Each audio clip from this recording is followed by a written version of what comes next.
University of North Texas is shutting down its DEI office to comply with the state law, which bans them. Cherise Trump is with me. You're a vocal critic of DEI programs. So let me ask you this. Why is banning these programs necessary? Well, let's not forget that DEI stands for divide, exclude, and intolerance. The type of behavior that we see come out of most of the... You think it does, but you know it doesn't.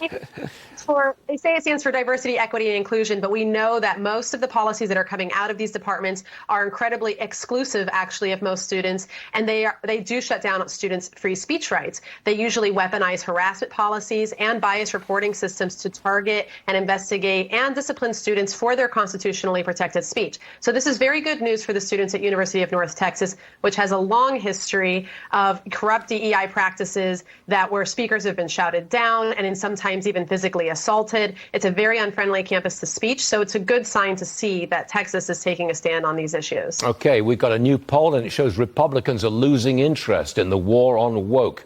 Only 24% prefer a candidate whose main focus is taking on woke culture.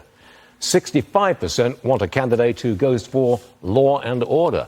So, Cherise, are the Republicans losing their will to fight wokeism? Well, it's really important that Republicans amplify the fact that the law and order issue is directly attached to a lot of the cultural issues that are happening in the country today. So when we're talking about woke, we can't just throw the word around. We actually have to define what it is. We talk about these DEI departments. What kind of ideas are they espousing? They're espousing a concept that we call woke, which is looking at the world through the lens of oppressor and oppressed. It's Marxist ideology, and it's pushing people into these divisive behaviors, which are leading to an increase in crime. So if we want better law and order, then we do need to address the cultural issues, and it's up to Republicans to communicate that properly. I would make the judgment that wokeism is actually in decline. Would you agree with that?